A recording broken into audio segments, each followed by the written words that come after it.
Rumah anda nak dekat MOP dan tak pasti sama ada nak jual ataupun tidak. Atau anda ada kes rumit, perceraian, Kelab 55 atau rumah nak kena tarik? Jangan risau, kami The Tech Team akan bantu anda. Hubungi kami 8774-1551 dan jangan lupa follow IG kami The Tech Team SG.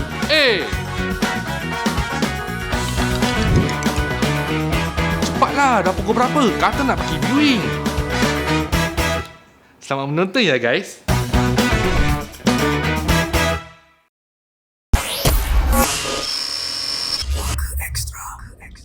Hai, Assalamualaikum semuanya. Kita jumpa sekali lagi dalam Puaka Extra. Dan kami harapkan anda semua sihat semuanya. Terima kasihlah kerana sudi bersama kami. Sama-sama. Terima kasih juga Suzairi sudi undang saya. Ya Terima kasih.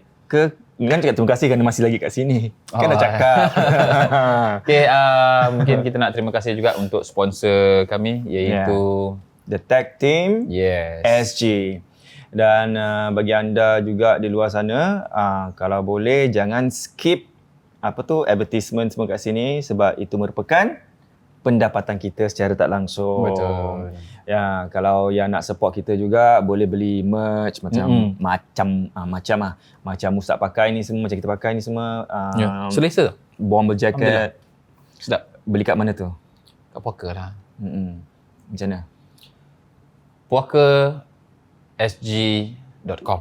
Betul. Senang je. Okey. Untuk topik kali ini, dia sekarang ada yang memang dah ramai mengalaminya. Nak bila mereka nak mendirikan rumah tangga. Kalau tak silap saya, lupalah pula kisah yang lalu tu. Pasal one of kita punya sponsor tu kan ceritakan pasal dia nak menikah gitu ke? Menikah ke? Besoknya something like that, terus tiba-tiba bakal suaminya gitu macam menyampah tengok muka dia, tak tengok muka dia, muka dia lain. Lepas tu macam dia pun dah panik besok ke gitu nak nikah macam mana ni? Macam gitulah. Saya lupa-lupa lah cerita pasal dia macam gitu. Jadi macam dah panik lah. Tapi dia tak ada buat salah apa-apa lah. Tak ada, tiba-tiba suaminya macam bakal suaminya dah macam ni, rupanya ada jugalah terkena sikit-sikit gitu. Jadi Ustaz, kat sini memang okey ke? Bukan, memang tak okey. Ni kata orang tanda-tanda sihir menahan pernikahan kata orang tu Itu satu. Orang yang terkena macam situasi macam gitu. Yang kedua ni pula untuk protect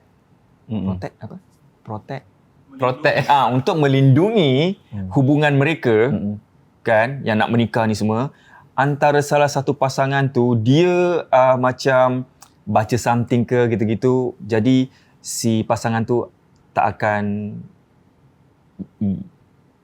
tak akan apa-apa, jadi dia macam together. Adakah itu diperbolehkan untuk mengelakkan daripada orang bangsa macam sihir gini, dia pula baca something untuk jadi stick together lah. Jadi majlis pun berjalan dengan lancar, jadi dia pun tak tengok orang lain, tak apa gitu.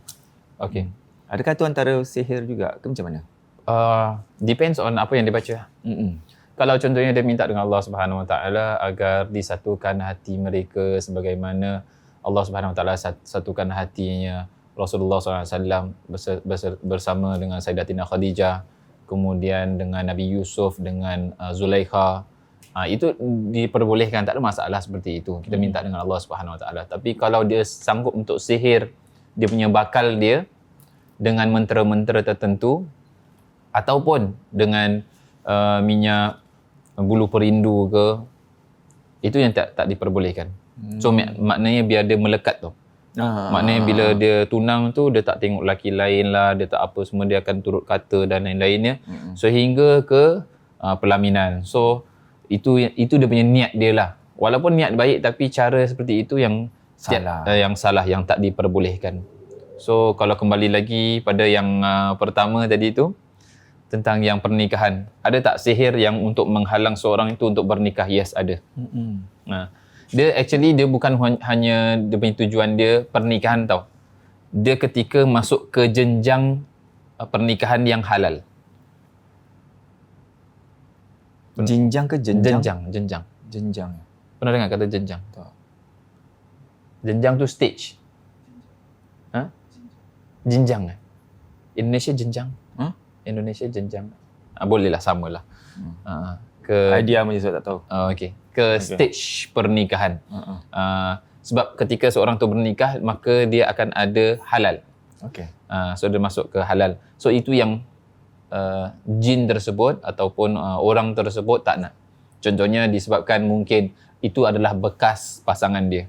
Dan contohnya dia akan cakap, selagi aku tak dapat engkau, tak akan ada orang lain yang dapat engkau. Okey. So ada macam kes macam gitu. So hingga tua lah macam gitu. Hingga ketua. So sehingga perempuan tu dah tua, umur 40 lebih tu, tak menikah-nikah. Wow. Nak nikah tak jadi, nak nikah tak jadi, nak nikah tak jadi. So the alasan will be the same. Asyik last minute tak Cancel. jadi. Last minute cancel. Last minute tarik diri. Ada yang sampai dah siap dah. Dah siap. Bila pelamin semua dah siap, mereka semua nak menuju ke sana, yang si suaminya kena sampuk, mak mertua kena sampuk. Sehingga dia akan batalkan tu majlis. Wow. Sebab dia akan buat benda yang nak buat benda halal ni, dia akan halang.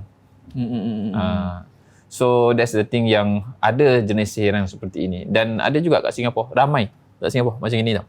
Ya, saya pun dengar Ramai, cerita juga. ramai sangat macam Sebab ini. ada satu cerita yang saya dengar ni, kan diorang nak dah kasih kad semua tak silap.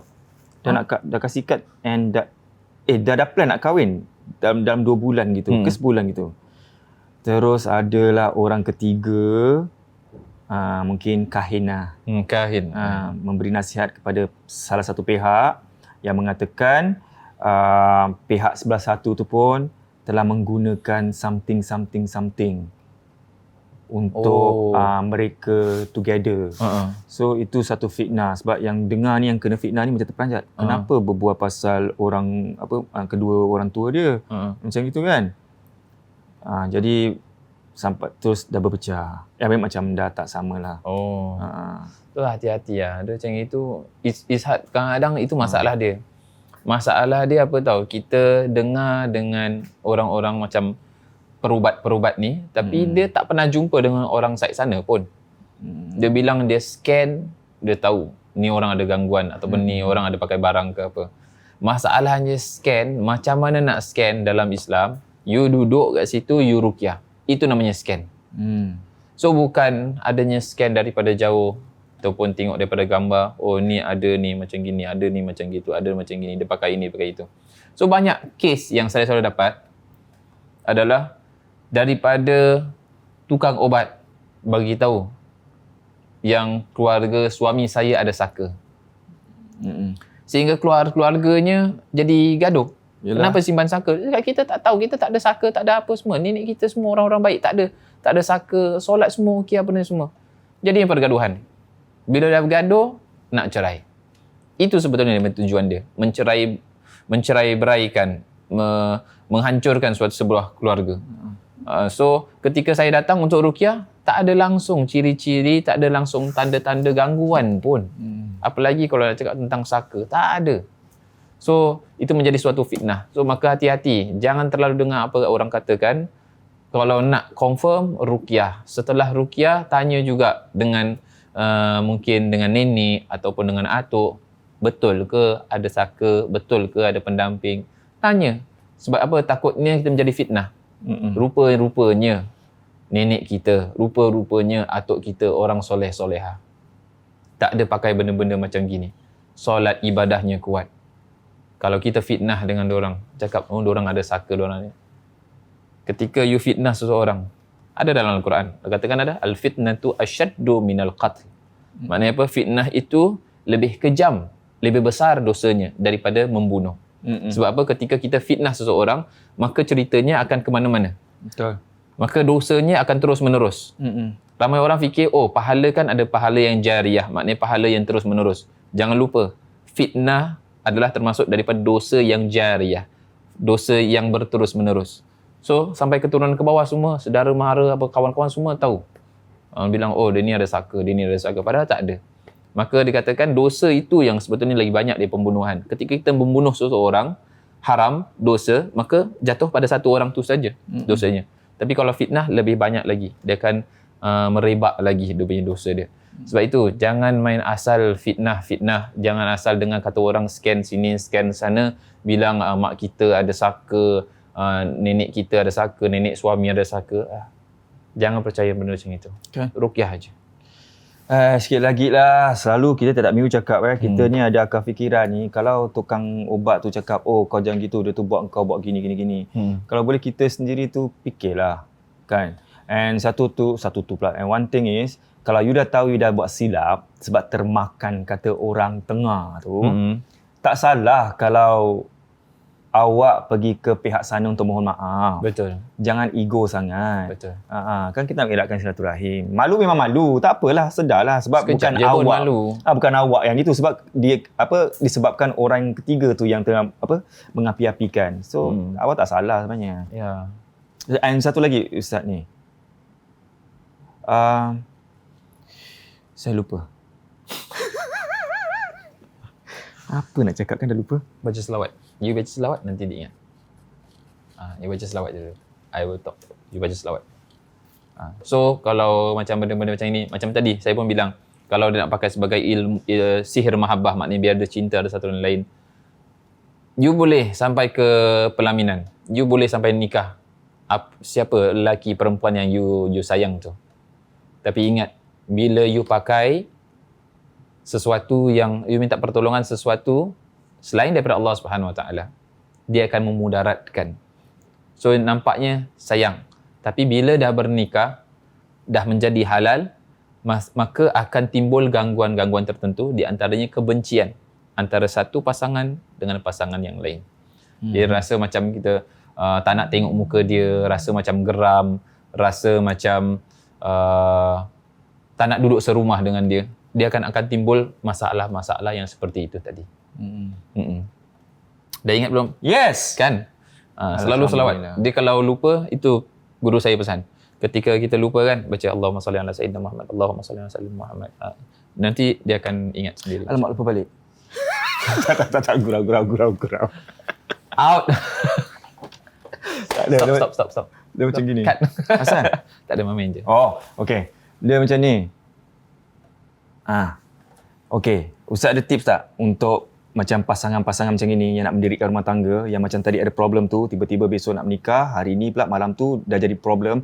So, apa tips untuk kedua-dua pasangan ni, dan semualah orang rumah yang buat preparation, jadi makanan tu semua tak basi, tak itu. Ada tak tips-tips untuk semua orang yang terlibat dalam majlis perkahwinan? Okey. So, daripada pasangannya sendiri, ketika nak masuk ke alam pernikahan, maknanya you akan start dengan kehidupan baru. Maka kalau boleh adanya azam baru. Maknanya sebelum kita dah bernikah, kita nak jadi isteri orang, kita nak jadi suami orang, nak jaga anak orang. Maka perlu kita jaga hubungan kita dengan Allah Subhanahu Wa Taala. Perbaiki diri sebelum menjaga orang lain. So itu yang mungkin first kali, maknanya daripada ibadah kita tambahkan lagi kita punya diri kita yang tadinya contohnya kita punya diri selalu busuk hati dengan orang lain, selalu suka marah. Try to tone down, try to change to be a better person. So try to change ni bukan disebabkan kita nak masuk ke alam pernikahan. Tak, kita buat sebab Allah Subhanahu Wa Taala, kerana Allah Subhanahu Wa Taala. So that's the first thing. Then secondly, siapa sahaja yang terlibat dalam pengurusan untuk siapkan walimah dia ataupun pelamin dia dan lain-lain, tukang masak ke apa, it's always best tu, especially kalau untuk yang masak tu, selalu ketika masak tu tak salah kau nak ruqyahkan sekali makanan tu. Sebab ada kes yang api ni dia masak, api panas tu, dia punya makanan dia sejuk. Tak masak langsung padahal ada api tu kat bawah. So ada kes yang seperti ini. So sambil kita bacakan ayat ruqyah ataupun sambil nak selawat, boleh, tak ada masalah. Sambil zikir, masak sambil zikir, tak ada masalah. No problem. Jadi at least yang makan tu kalau ada gangguan, jadi dia akan ni kan. Habis kau tak masak, lepas tu kita taruh 7 helai daun bidara. Wow. Tak boleh? Boleh je, tak ada masalah. Cuma takutnya nasi berani bidara. Kan? Kita buka nak. Masalahnya gini, bos. Apanya kenapa macam gini, suara macam gini? Masalah macam gini bos. Apanya? Masalah dia bila kita buat bidara sekali, takut orang yang datang tu ada gangguan. Bila dia makan dia terpekik tak tengah-tengah itu. Kita membantu sebenarnya. Bantu untuk detect. Lepas tu kalau ada masalah telefon, Ustaz boleh tolong tak? Okey, set boleh. Kan? Boleh ajar Ustaz Munir sekali. So itu nanti boleh sambil zikir, sambil ini. Kemudian kalau boleh yang spray-spray, Sapu-sapu. sapu-sapu. Tak payah sapu lah. Dia macam spray, then just spray ikut putaran tawaf. Ikut sama macam mana kita spray rumah, kita pagar sekali yang tempat walimah tu. Walimah tu panggil apa bahasa Melayu? Walimatul urus. Dia panggil bahasa Melayu apa? Majlis perkahwinan. Majlis perkahwinan tersebut, tempat tu. Ya. Habis macam mana ada orang tanam lah, 4 penjuru lah gitu semua. Tanam jadi apa-apa gangguan ke orang nak hantar tak menjadi. Adakah itu... Tak. Kalau kita tengok dalam kitab Wiqatul Insan Minal Jinni wa Syaitan, tak disebutkan caranya seperti itu. Tapi ada disebutkan yang siapa sahaja yang kira macam tabur garam seperti itu di hujung-hujung ataupun ditanam ke apa gitu, memang tak ada dalilnya langsung daripada Nabi sallallahu alaihi wasallam ataupun daripada para sahabat Nabi sallallahu alaihi wasallam. So ada sebahagian ulama seperti Syekh Abdul Salam Wahid Al-Bali mengatakan bahawasanya tak ada perkara-perkara seperti itu. Itu dia. Dan nampaknya ada lagi Ustaz nak tambah? Tak ada. Nak tambah apa-apa ke? Ayam ke? Nak tambah tahu? Tapi sedap juga kalau sedap pula. Style juga kalau tutup nasi berani bidara. Kan sedap power. Memang power. Boleh try. Kita cakap gini nanti orang buat. Macam mana? Kita curi idea kita. Tak apalah, kita bagi idea. Kita suka kongsi. Buat. Tapi kalau dah berjaya, jangan lupa kita. Okey, itu saja untuk hari ini. Ya. InsyaAllah. Dan diharapkan jangan lupa untuk like, share dan juga subscribe channel Susu TVC, dan juga siapa saja yang mungkin nak support kita punya merch kita, barang-barang kita di Puaka, boleh langsung ke puakasg.com. Dan siapa sahaja yang mungkin berkenan nak tahu tentang estate ke ataupun nak jual beli rumah ke apa, boleh langsung ke kita punya main sponsor kita, di antaranya Sani Faisal & Co, yang dipanggil sebagai The Tech Team. Itu sahaja untuk hari ini. Ingat, apa yang kita sampaikan bukan disebabkan kita ni orang yang baik ke apa, tak. Disebabkan kita sebagai orang Islam dan kita harus menasihati antara satu yang lain. Okey, ada lagi yang nak dikatakan, nak tambah? Ya, diharapkan apa yang kita kongsi hari ini anda juga dapat kongsi bersama mereka. InsyaAllah. Bolehlah tag ke Facebook awak ke semua tu. Dan sekiranya manalah tahu terjadi kes-kes macam ni di majlis perkahwinan, diharapkan anda pun dapat membantu orang rumah untuk selesaikan masalah mereka. Sebab mungkin kita tak tahu itu utusan, yalah, Tuhan bagi pada awak untuk membantu orang. Kita tak tahu. Ya. Itu je. Macam sekarang jugalah kan? Betul. Saya nak pergi toilet, tak tahan ni. Okay. So kita habiskan sekarang. So jaga diri baik-baik. Kita Bye-bye. jumpa minggu hadapan dalam Puaka Extra. Assalamualaikum. Salam. So guys, jangan lupa follow IG kami The Tech Team SG. Atau kalau ada banyak lagi soalan nak tanya, boleh hubungi kami di talian 8774 1551. See you next week ya guys.